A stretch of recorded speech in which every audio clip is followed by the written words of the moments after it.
Grunk, why am I peeing myself? Is that extent? I've been off the ketamine for 3 hours. I should not be still peeing myself. Welcome to Normal Men, a podcast from four men who are clinging desperately to normalcy in an era when normalcy is impossible to find. We talk about what's happening, explain some of it, and joke with each other in order to stay sane. I'm George in Charlotte. I'm Proctor Malone from the District of Columbia. I'm low-tax speedrun enjoyer in outer Florida. I'm Go Like Hell Machine in Antifa-controlled Portland.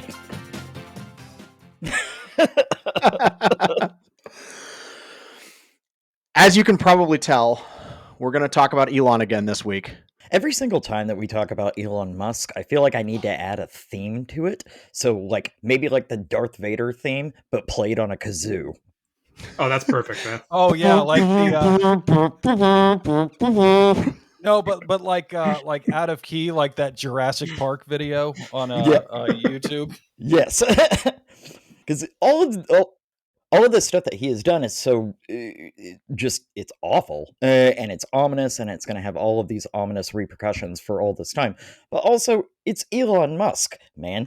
Like, the guy who has become the most divorced man on the planet several times over just in the last couple of years. Yeah, I didn't realize someone could have such a depth of self-loathing that he tried to cut $2 trillion, got less than 5% of the way there, and then blew up his entire political project while high on ketamine.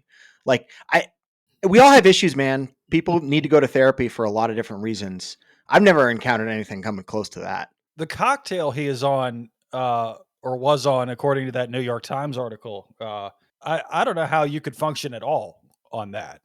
Because it was ketamine, psychedelic mushrooms. There was one other thing, and I think Adderall. Yes. As our resident drug expert here, I'm qualified to say that, yes, that is a lot of drugs. He was taking something on the order of 20 pills per day, I think is what the reporting said, or he at least had a medication box that was 20 pills per day, which is an insane amount of drugs to take every single day. As a fellow veteran of the Pacific Northwest party scene, albeit in much milder terms, because when I was a veteran of it, it was because I was in high school. I have encountered people at parties on each of those drugs individually. All four at one time is a very different story, my friends. I think I'm the only one. I'm the only one who's not been a part of the Pacific Northwest drug scene up there. And I just want to know, what is wrong with y'all up there? Because in Florida, it's just weed and coke. And meth. Lots of meth. And in my part of Florida, meth, yes. I did more drugs in Florida when I lived there than I have ever done in the Pacific Northwest, for what it's worth. Oh, that's right. I forgot you lived in Gainesville at one time. Gaines, Vegas, baby. I'm just really impressed by how fast Elon Musk has gone through this entire thing. I mean, I feel like it was maybe 3 years ago that I was looking at buying a Tesla, and I'm obviously very glad that we passed on that one in retrospect. But he seemed relatively normal not that long ago. And now he's lit the US government on fire. He's maybe lit his business empire on fire. He's definitely lit his reputation on fire. He may have lit Stephen Miller's marriage on fire. I guess we're still kind of waiting to read the tea leaves on what's going on there. Yes.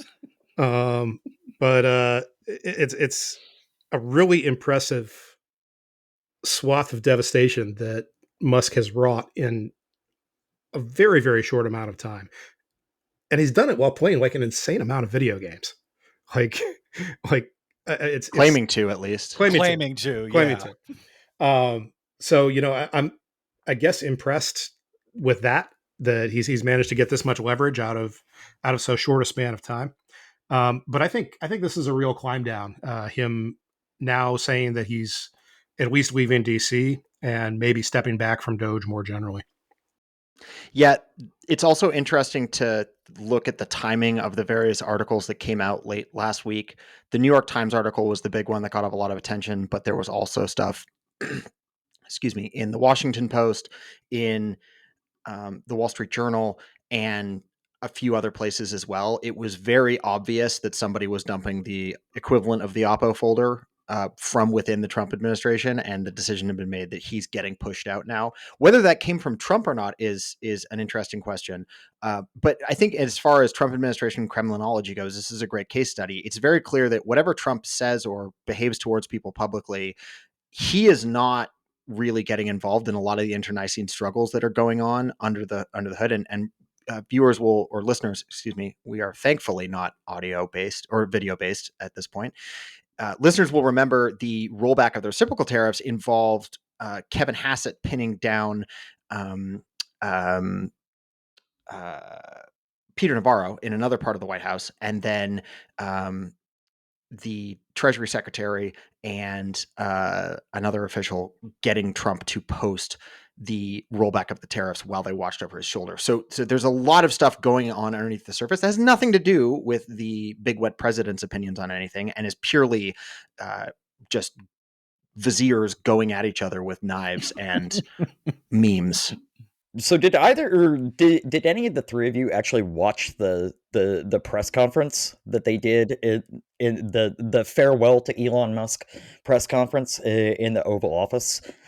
Because it was, for my money, I think maybe the weirdest moment of the administration yet. You've got Musk you've got Trump sitting at the desk, just kind of rambling on about how Elon Musk has done all of this great service, and then also saying he's not actually going anywhere. And Musk is just absolutely rolling while standing next to him. Like literally, like literally rolling his eyes at one point. I guess that's when the drugs hit, and it's just such a weird thing to watch this and be like, this is an official White House communication to everyone. He also showed up with a shiner, correct? I mean, there was definitely some bruising around the eye. Yeah, who do we think gave him the shiner? Do we all agree it's Stephen Miller? I would agree it was Stephen Miller if Stephen Miller wasn't such an abjectly pathetic version of the role he plays. I just cannot imagine him actually exercising physical force against another person. I can totally imagine him ordering other people to do so, which is his whole deal within the administration. But he himself swinging at anyone, even as someone as easy a target as Elon, I can't imagine it. Okay, so let me lay out the case here in brief. So we have we have a shiner on Elon that he shows up with to a White House press conference that is going to be watched around the world. So this was definitely something where he was not planning on having a black eye that particular day. Contemporary with this whole thing breaking out, contemporary with the news that Elon was leaving, we got the word that that Katie Miller, who was a spokesperson for Doge, and who is married to Stephen Miller, would also be leaving to work under Elon in Elon's private capacity on various of his companies. When you say work under, can you be more specific? Or I will note that is the exact phrasing that the wire services used. Work under.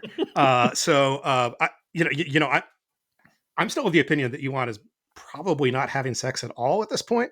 But maybe that's outside the immediate remit of this of at least this part of the show. We'll save that for Normal Man After Dark. I thought he had the harem in Austin or wherever the hell it is. No. He's got his baby mamas, but it's not clear he's actually having sex. This is all Super Soaker work. So anyway, so Elon shows up. Elon shows up with a shiner on his right eye, which is important because of the potential candidates, Stephen Miller is the only one that I'm aware of who is left-handed. So if you were to take a swing at somebody and impact their right eye, that's a lefty coming in with a punch. If a righty is sucker punching the guy, it's going to be their left eye. So that is, to my mind, the pro Miller case. Okay, and then I think the other case was for Scott Bessent, because haven't he and Elon gotten into physical altercations? Now Bessent, I don't think is a lefty. Yeah, they were screaming at each other. That's been reported and as confirmed. And there was apparently like pushing and shoving, according to Steve Bannon, That was back in April. Steve Bannon told the Daily Mail that. I mean, Yeah. who knows whether that carried forward another month. But knowing both of those characters, I don't see any reason to completely discount that. Which do we think is funnier, though, between those two for Elon to have gotten decked by? Miller, absolutely. It's Yeah. not close. Miller. Because there's no indication that Elon is stepping out or is dragging Besant's wife out of his marriage. So definitely Miller, no question. There are other reasons I think it may be Miller as well, and this is partially because Miller has been asked a couple of questions about Musk and gets real testy with the press every single time that he does. I think realistically, the funniest scenario is Miller. The most realistic scenario is probably that Musk got so high that he tripped and smashed his face on a table or something. Yeah. But it could have been a chair. It could have been a very particular type of chair. And to be clear, Musk's own story is that he asked his 5-year-old son to punch him in the face. His 5-year-old son punched him in the face and gave him a black As one eye. does. So, you could draw your own conclusions from that. Relatedly, also as part of that drug story, and related back to our cold open, I think that Elon Musk is going to be a fascinating study for future urologists in terms of all of the different problems that he's got. So back in, I don't remember when it was. It was when Grimes.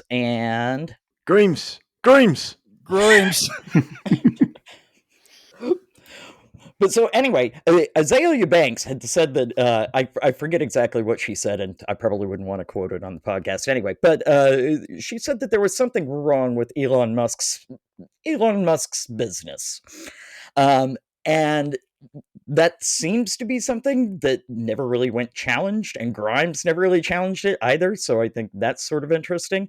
And then also now, in that reporting about Musk's drug use, it's also that he is beginning to have bladder issues. So I would like to remind everybody, too, that Grimes did defend Elon's gamer honor, but did not defend him on Dick Wreck. And to be clear, the gamer honor defense was especially absurd because it was verifiable that he was, dead in the water on that one. It was verifiable that he was using other people to level up on various games. Yeah, he copped to that on that Path of Exile game. But I think Grimes was talking about what's that stupid Blizzard Diablo. game? Diablo. Yes. Yeah. Grimes made a very specific claim in defense of his honor that I don't remember the details of, but it had something to do with Druid progressing through part of Diablo. Anyway, incidentally, didn't make any claim of the sort about another part of his honor. So right. So perhaps this is the dog that didn't bark. But I think the Dick Rack hypothesis is worth a full segment at some point in future if we have a slow news week. But this particular week we got a lot going on. Elon is shuffling out, and he's taking most of his top lieutenants with him out of Doge. So we don't really know what that's going to mean for Doge in the future as yet. We know that the power centers of Doge are leaving town and may not be operating as closely with other departments as they have thus far.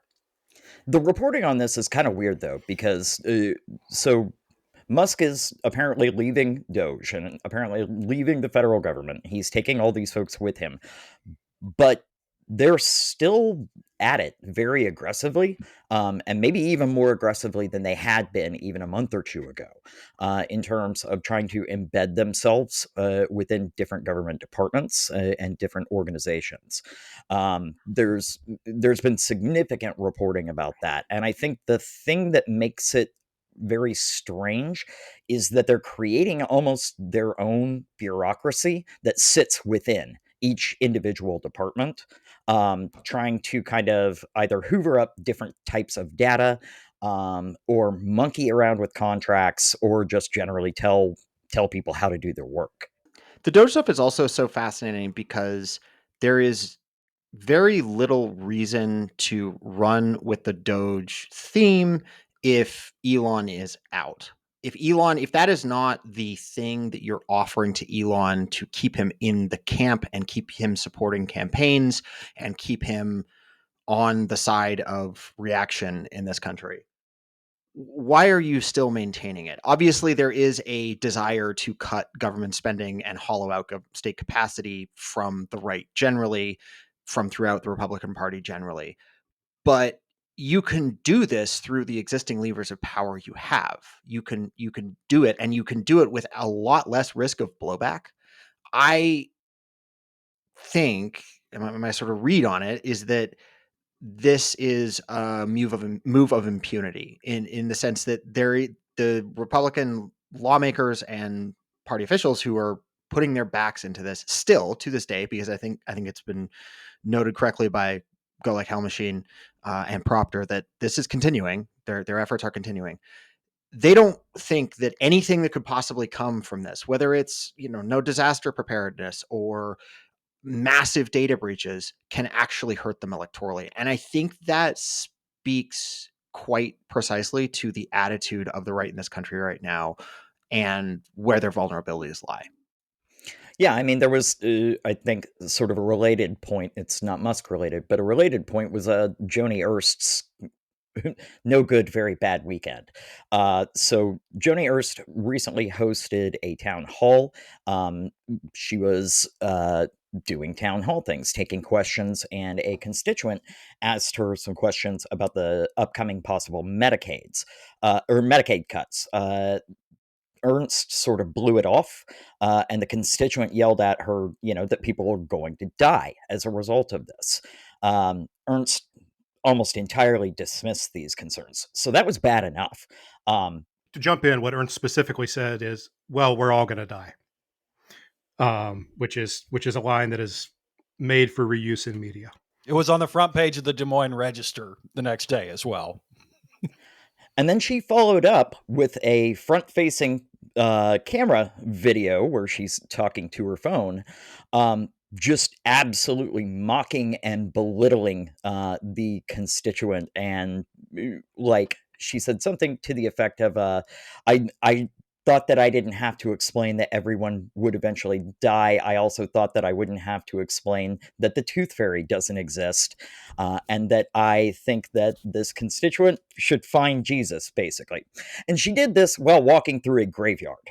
This woman has the most intense anti-abortion activist who shows up at an abortion clinic energy from anyone that I've ever encountered outside of that specific scenario. That is, in a nutshell, the sort of entitlement, general sneering at the agency and sort of humanity of anyone outside of your very specific frame of intellectual reference, and utter conviction that nothing you do can dislodge you from the path you're on, that I see every weekend. And it's really exhausting.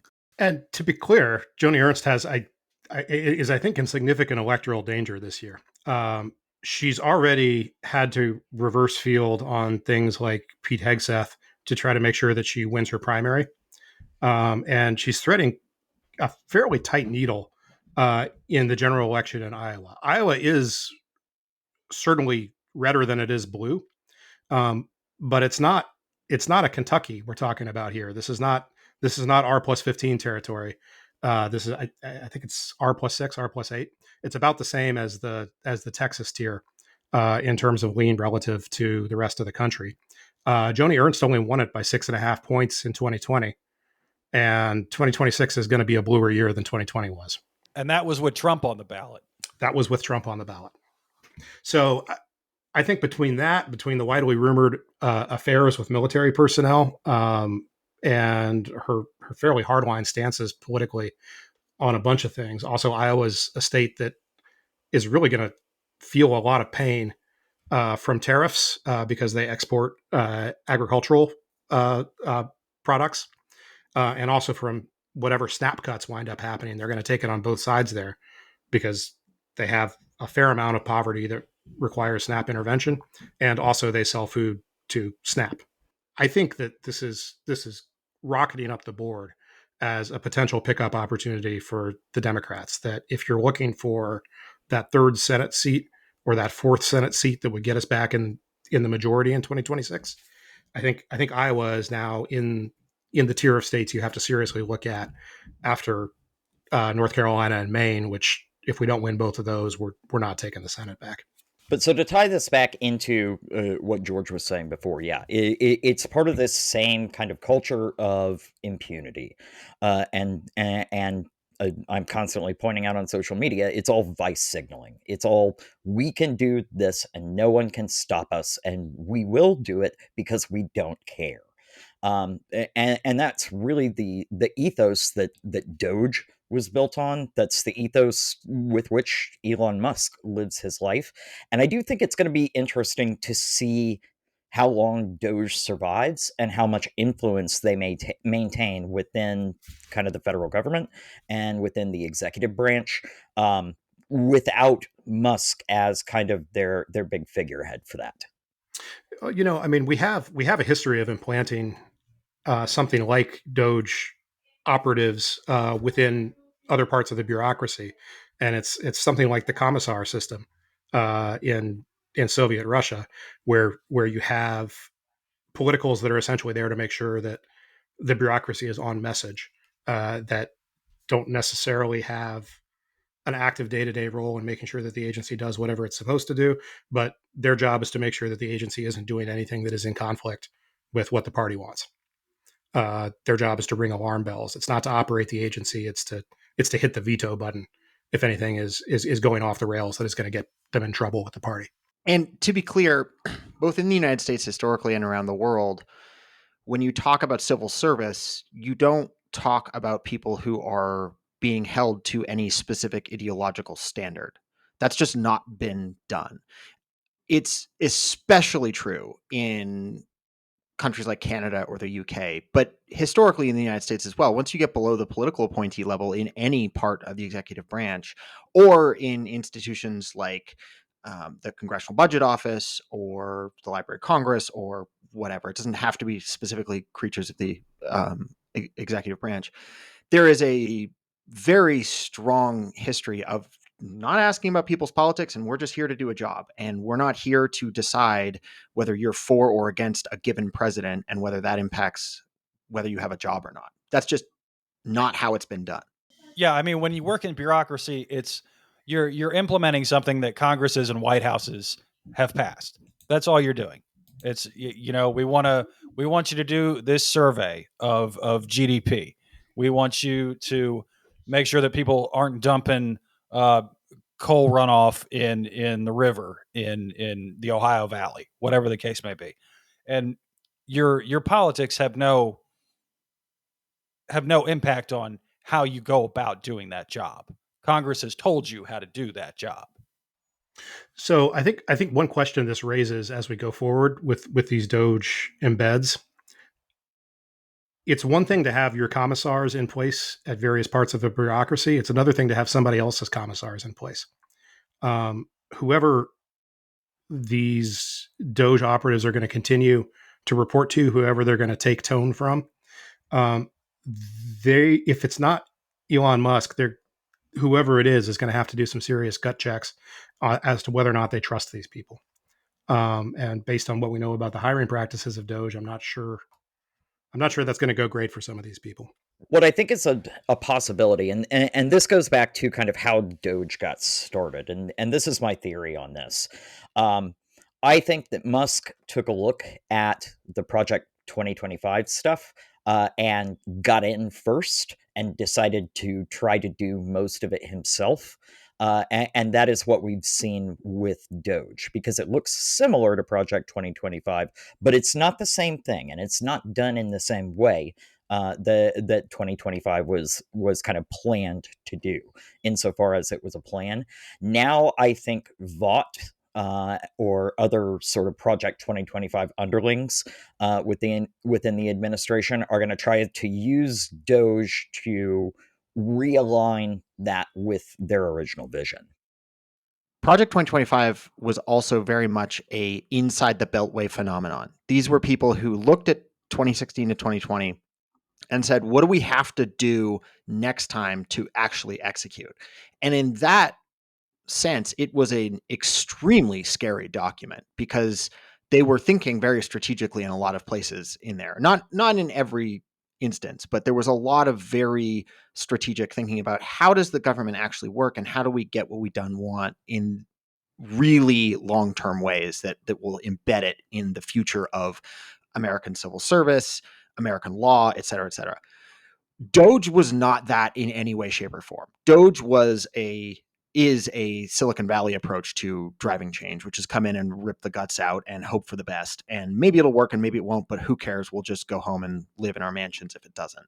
It's not an inside the beltway way of thinking or implementation. And I think the idea that someone like Vought, who is a creature of that bureaucracy and an understander of that bureaucracy, then being in control of it in any meaningful sense when his entire worldview is completely almost oppositional to that Doge attitude, that Silicon Valley attitude of move fast and break things. I don't think that's going to work. I can't see how those two things continue.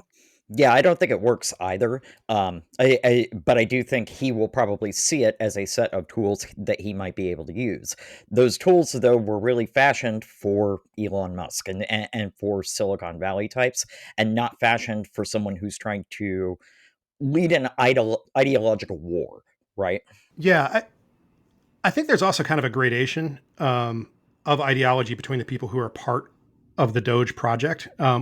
One thing that we've seen just recently is Sahil Lavinja, who is the CEO of Gumroad, was somebody who signed on as part of Doge and then stepped out or was fired um, because he wasn't executing, I guess, the way that the Doge higher ups wanted him to execute on the VA. And from his interview, it seems like he was kind of a true believer that this was a project to bring Silicon Valley technological efficiency to the government. Um, that's not to fully try to rehabilitate him, but it suggests that there is a gradient within Doge between people like the Axemen who went after USAID, where that was very clearly not a tech forward efficiency project, and people who are doing embeds at like Sahil Lavinja did at the VA, where he goes in and he's at least ostensibly looking for waste and looking for ways to modernize and bring the place forward. And he's having trouble finding any because it turns out the federal government is mostly pretty good at what they do. They just are operating under a century's worth of technical debt. So I think that we're likely to see more ex-Doge interviews in the future as some of these guys come out of this and blink their eyes in the sunlight and realize how toxic the thing that they've tied themselves to is. That there's going to be some amount of self-serving distancing from this, but also maybe some amount of, whether it's true or not, special pleading that they understood what they were doing as being different from what the project as a whole did. There's sort of a bitter irony that the first really high profile firing from Doge seems to be one of the only guys who actually took them seriously about what they said they were trying to do.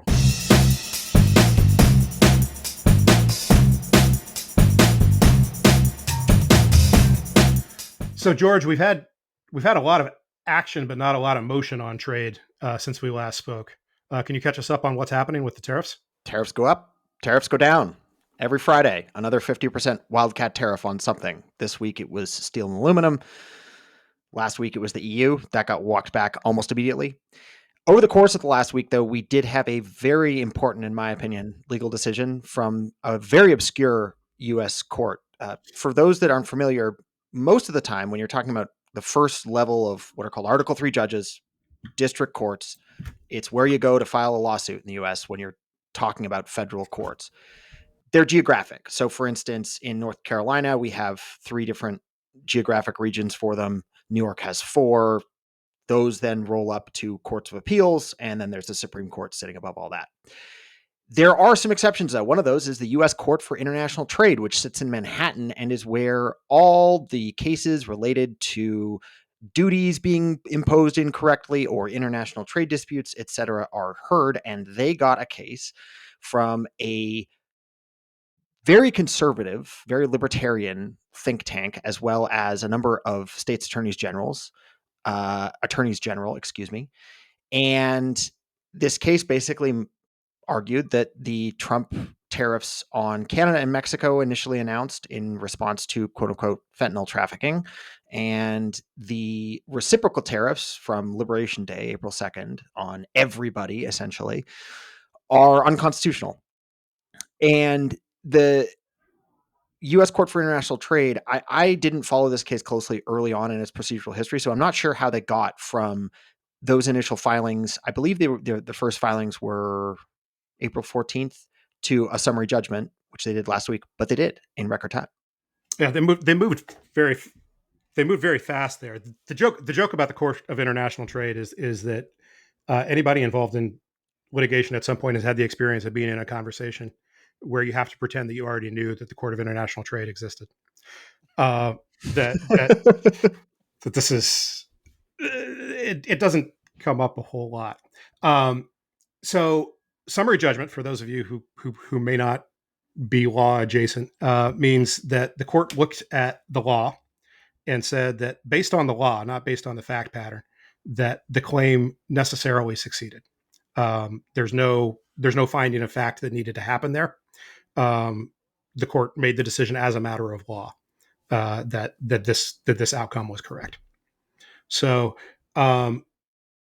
6 weeks is awfully fast for something like this to move, especially for something with the billion, if not trillion-dollar implications that this decision has. And I think that the appellate posture downstream of that reflected how fast this moved. The U.S. Court of Appeals for the Federal Circuit, which is sort of the weird circuit appellate court that handles federal stuff specifically, but doesn't have a geographical remit, stepped in to put what I think is a very temporary break on this, to put into place what's called an administrative stay, which basically means, hang on, let's not do anything with this yet. We need to take a little bit of time so that you guys can brief us on what just happened, and we can figure out what our posture as an appellate court is on it. So to be clear, the U.S. Court for International Trade put those basically all the discretionary tariffs. There are other parts of U.S. law that allow the president to do, for instance, investigations into specific countries or make national security related determinations that allow tariffs, but broad, just discretionary tariff capabilities are being derived from the IEPA, which is this act that reformed prior federal laws that gave the president special powers around tariffs. And they're being used in an incredibly broad way. Obviously, anything that involves sending the market down 18, 19% is going to be necessarily broad, but really they're going over their skis here. And the U.S. Court for International Trade stepped in, and their logic was sort of two parts. The first part is, look, Congress can only give away so much power in any situation. This is called the non-delegation doctrine. It's something that the Supreme Court hasn't really ever gone and said, that's too much delegation. But at some point, the Supreme Court has made clear previously that Congress can only give away so much of its power to the executive.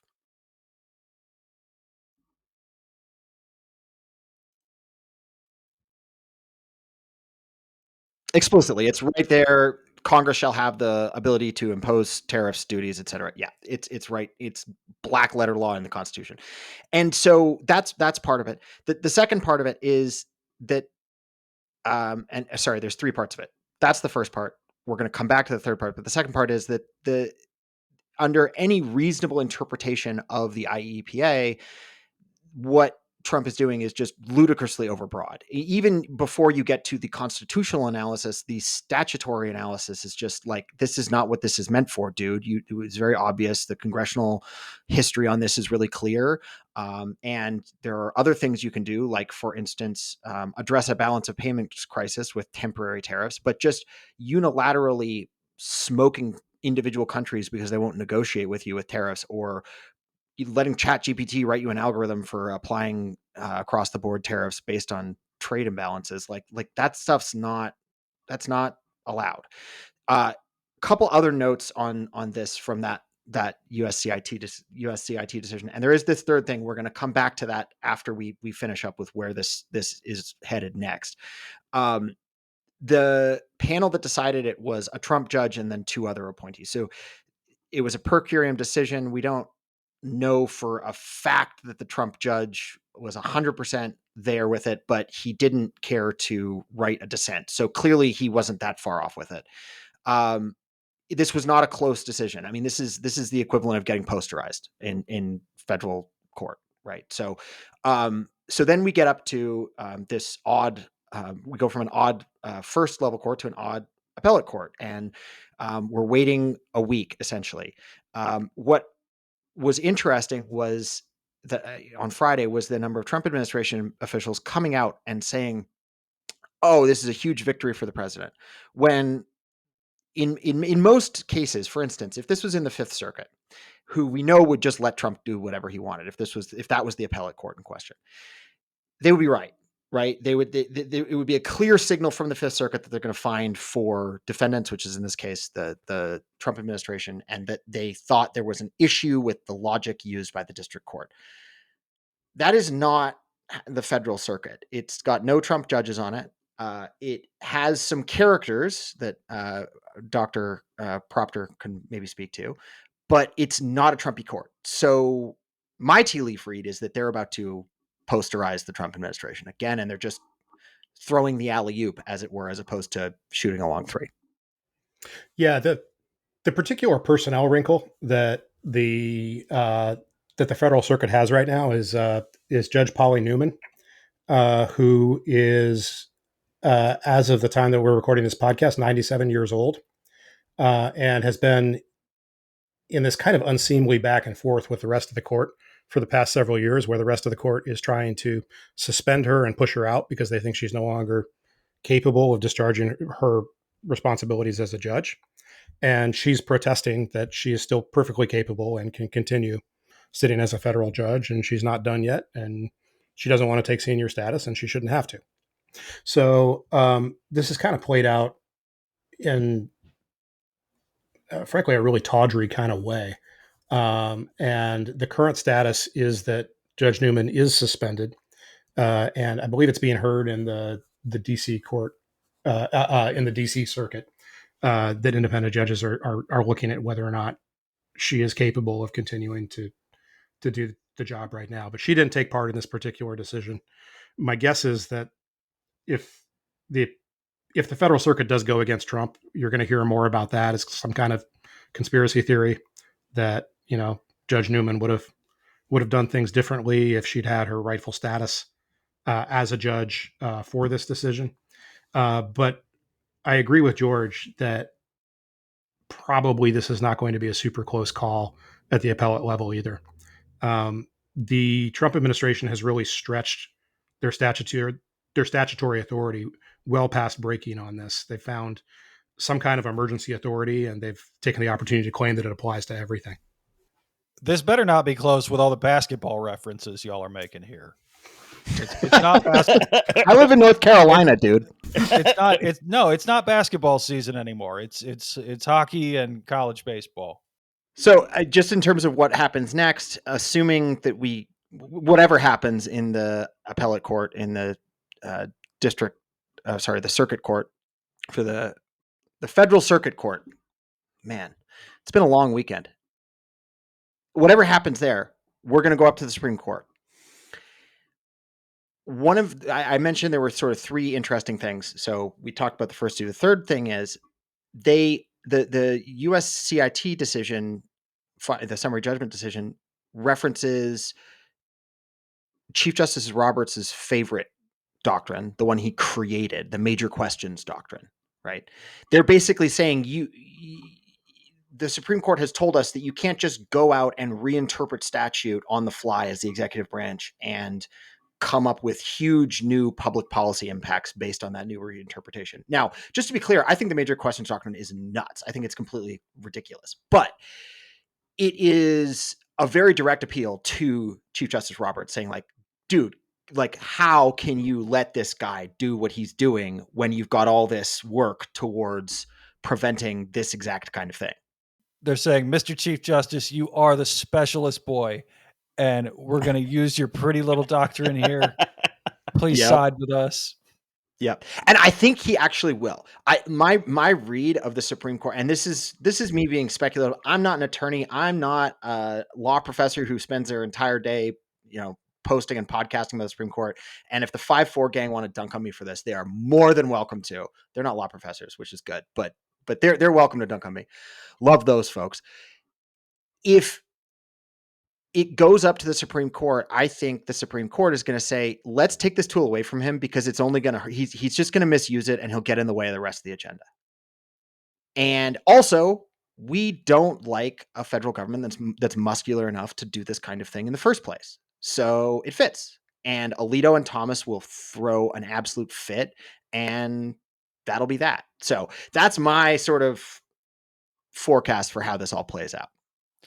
How long do you think that dissent from Alito is going to be if we get it? I don't know, but it's going to be written on a flag. Well, good thing for the Trump administration, they've made friends up and down kind of all the different layers of the courts. So they're just really doing gangbusters when it comes to convincing judges and convincing the judiciary to try to support the different things that they've done. This week in particular was pretty funny because they declared war on basically the entire legal industry. Trump had a very long Truth Social post screaming and ranting about the Federalist Society, and then he called Leonard Leo a sleazebag, which is probably the first thing I've agreed with Trump on in quite some time. So to give you a little background here, the Federalist Society is very consciously a conservative legal movement that has as its primary functional goal to put Federalist Society members into judgeships. That the major mechanism by which Federalist Society operates is that it connects conservative law students who are members of the Federalist Society with conservative judges for clerkships, and it pushes Federalist Society members for judgeships whenever that's a possibility. So in that sense, they've been very efficient and very successful as a professional organization to put their members in positions of power within the formal legal establishment, within the courts. They've been somewhat less successful on the legal academia side, but they've been very successful at putting people on the courts, where the rule for who judges can hire as clerks is essentially whoever they want to hire as clerks. So that's something where there's a lot of individual discretion given to judges, particularly at the federal level. Leonard Leo is one of the major movers and shakers within the Federalist Society. I think it's fair to describe his role as being the conduit to the money. There are a number of very wealthy conservative donors who have found Federalist Society appealing, both ideologically and instrumentally, as a way to get friendly judges, friendly to their ideology, sometimes friendly to them personally, sometimes the kind of judges that, go on camping trips with them or hunting trips with them or long RV trips with them, whatever, into positions of power. And Leonard Leo is the guy with the connections to the billionaires. He was several years ago funded with, I want to say it was like $3.5 billion worth of assets. But when we talk about billionaires, he's connected to kind of more of the old money billionaires. So the older money, Republican Party, oil and gas industry, those type of billionaires, not necessarily our new and somehow even worse billionaires from Silicon Valley. Isn't he the guy who had the appeal to heaven flag thing a couple years ago? I thought that was Alito. Yeah, Alito. Yeah, that was Alito. Leo, I'm pretty sure I'm pretty sure Leonard Leo's flown one too. Leonard Leo's also kind of tied up within this. Okay, we're going to get into extremely inside baseball here, but there's this split, not just within legal academia, not just within Catholic legal academia, but within conservative Catholic legal academia, that is playing out in DC right now, where Leonard Leo is trying to set up essentially my read is that it's essentially a salon and enrichment space for specifically San Melito within Catholic University of America, because for whatever reason he feels that the existing conservative legal salon that's been set up near DC at George Mason, that Antonin Scalia Law School, Ass Law as we like to call it, um, has proven unsatisfactory for his purposes. That it's got too much of the kind of that old money and not enough of what Leo wants out of a enrichment enclosure for Supreme Court justices. So there's a conflict happening there that is particularly relevant to the Supreme Court, because for some value of Catholic, all of the conservative Supreme Court justices are Catholic. That they're all coming out of some variant of these Catholic conservative legal traditions. Leonard Leo also controls, to bring it back to Leonard Leo, he controls the Marble Freedom Trust, which is it was established in 2020 and endowed with over $1.5 billion from the estate of a guy named, and I'm so bad with pronunciation, so I think it's Barry Said, Barreseid,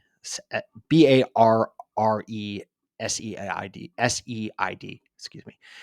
He was an entrepreneur, had a large personal fortune from the sale of his company, and he basically gave all his money to Leonard Leo to pursue conservative legal causes. And that's a hell of a war chest. I mean, the Federalist Society, extremely powerful politically, but the way they have established that power has been through essentially networking and essentially throwing pizza parties. I mean, I'm exaggerating a little bit, but that's essentially that. I mean, it's so to then give those people a war chest of $1.5 billion to essentially do whatever they want with, pretty scary stuff. And thus far, it's interesting because we haven't actually seen that money make a huge difference in how the legal political sphere focuses, or sorry, how the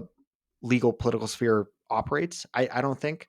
I don't know if that's because the shoe hasn't dropped yet, or it's because they've achieved the goals they substantially wanted to achieve and have a supermajority on the Supreme Court and a president who up to this point has been pliant to them. And here we are. It would be interesting if it never really came to anything, because the MAGA right declared war on conservative legal thinkers, which may happen, may not, but the president's post this week sure seemed to indicate something like that maybe coming down the line. Yeah. So Trump's post this week said that he will no longer be looking at Federalist Society recommendations for federal judges. And that's something that was explicitly a deal that he made with Federalist Society during his first term, to kind of calm some parts of the conservative atmosphere that were worried that he was going to appoint people as judges that would not be moving in step with the movement. That every judge he nominated would be somebody that the Federalist Society had blessed. So when Alito retires next year, Trump is going to appoint his sister, right? I mean, he just tried to put Emil Bove on the Third Circuit. We'll see whether or not that actually happens. But it seems like the way Trump is picking lawyers right now is he wants people who have represented him personally within the past year and a half. Oh no, it's going to be Alina Habba. I mean, it might be, right? Like, but we'll find out. And obviously the Senate has a significant role in approving those guys. The last time somebody tried to pull a move like that was George W. Bush, when he tried to appoint Harriet Mears to the Supreme Court. And the Republicans in the Senate no-sirred that. They wanted no part of it. They didn't feel she was qualified. I kind of wish we'd taken her. I think we'd be better off right now if we'd had her instead of Alito. Maybe, but it's still one of the funniest moments of the entire George W. Bush presidency. Which is saying a lot. So ideologically, the Federalist Society's big innovation is that they throw these junkets, these symposia, these pizza parties, and through having this kind of through line of ideological exchange, they managed to keep conservative judges on side over time. That used to be a huge problem for the conservative legal movement in this country, that people would get put on the bench with the expectation that they would operate like good conservatives, good Republicans in the future, and then they would not do that.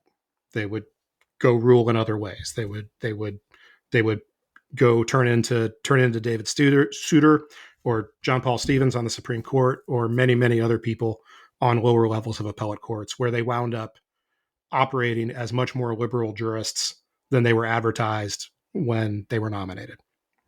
Federalist Society has not entirely cracked that nut, but they've substantially cracked that nut. That since FedSoc really spun up, which was kind of after the Roberts nomination, Roberts has a relationship to Federalist Society, but he's not really a core guy with FedSoc. That no conservative judge after that has been significantly deviationist, and you can split hairs over exactly how much people like Amy Coney Barrett are walking the party line. There are definitely some people in conservative legal academia who wish they had that nomination back, or whether Kavanaugh is staying on side enough for those guys' taste. But there have been no full apostates since FedSoc took over the project of picking nominees. I do think it's interesting looking at it through the lens of the Supreme Court and looking for Trump's two most reliable votes. No matter what Trump says at the Supreme Court, he will get favorable hearings from Alito and Thomas. That's happening no matter what. Those guys are not core Federalist Society appointees. They absolutely have relationships, as with Roberts, but they are not the whole career path through the Federalist Society types. Those guys are the Trump appointees, who, while ruling with him the vast majority of the time, and in a couple big cases when the chips were really down, are nowhere near as reliable as Alito and Thomas. Alito and Thomas repeatedly signal that they want to go further, repeatedly signal that they would be perfectly happy installing Trump as a dictator for life. The other three, while siding with him in a lot of really important ways and doing a lot less than they could to him and his power, do not show that kind of personal loyalty to him. So there is a huge irony here that the Federalist Society has actually done a better job of maintaining control over its appointees than Trump appears to have. Yeah, and I mean, I think this speaks to one of kind of the contradictions at the heart of the Federalist Society, which is that it operates both as this ideological project and as this jobs ladder. Like, it is much easier to get a federal clerkship as a conservative law student than it is as a liberal law student, because FedSoc will track you into whatever judge's office needs people, and if you're an elite law school grad, there's just not as much competition on the conservative side. There are a lot more openings, and they're willing to take a much worse student as a clerk on the conservative side than they are on the liberal side, because they have a lot more choices on the liberal side. So one problem you have if you're trying to operate as an ideological movement, but you're also a great career ladder enhancer, is that people start faking. People start pretending to be ideologically in sync with you, when really what they're trying to do is they're trying to get the plum job. They're trying to get the seat on the bench, whatever. And a big part of Federalist Society's past power has been their ability to deliver those tasty treats to future members. If that starts to erode, they've got a big problem. Well, it's not just the Federalist Society, right? Like, you've got all of these different white shoe law firms that the Trump administration has gone after, trying to get them to commit, however many free hours of work or whatever it is that they want to try to bully them out of. And then you've also got like the American Bar Association as of this week. Bondi announced that the administration is no longer going to encourage nominees to submit to the ABA's questions in terms of trying to divine their fitness for office. This is particularly weird because Bondi's brother is trying to run for president of the American Bar Association. Of the DC chapter, just to jump in. Oh, yeah, of the DC chapter of the American Bar Association. at the same time that Bondi is announcing that the White House no longer cares about the ABA's opinion on anything. Yeah, I mean, the speculation on that is that Bondi's trying to dodge the ABA approval process because it's embarrassing.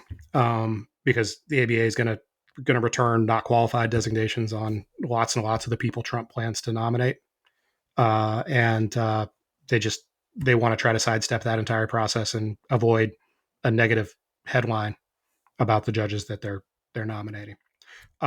It's hard to say how much difference that actually makes. It's not like the ABA rating judges as not qualified prevented them from getting confirmed in Trump's first term.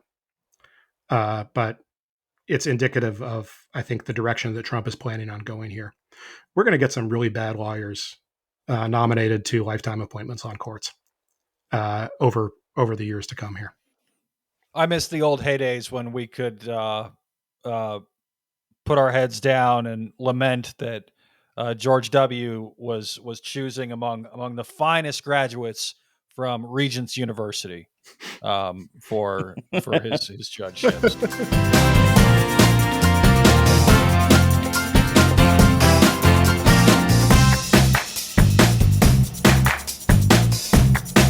That's it for this week. But before we go, we wanted to wish everyone a happy start to Pride. It is June 1st when we're recording this episode, and we are all really excited to celebrate that special part of the calendar with everyone this year. For those that don't know, I am a maniac for Charlotte FC, and my supporters group, which is sort of like a fan club for people with even less cool points, does we do a Pride Raiser every year for an amazing organization called Time Out Youth. These folks provide a safe and nurturing space for LGBTQ plus youth in the Charlotte area. And the way the Pride Raiser works is you pledge a dollar amount, and then that gets multiplied by the number of goals that Charlotte FC scores in June. I have good news for everyone donating. We are terrible on the road, and we have no home games in the month of June. So you should be going big here. It's going to be a good June to have a big per goal number. It would be great if you could support us. It's in the show notes for this episode, and it's also been all over my Blue Sky, and I'll keep posting it. But if y'all want to support LGBTQ plus youth in the Charlotte area, this is an amazing way to do it. From Charlotte, I'm George. From DC, I'm Proctor. From outer Florida, I'm low tax speedrun enjoyer. And from Portland, I'm Go Like Hell Machine.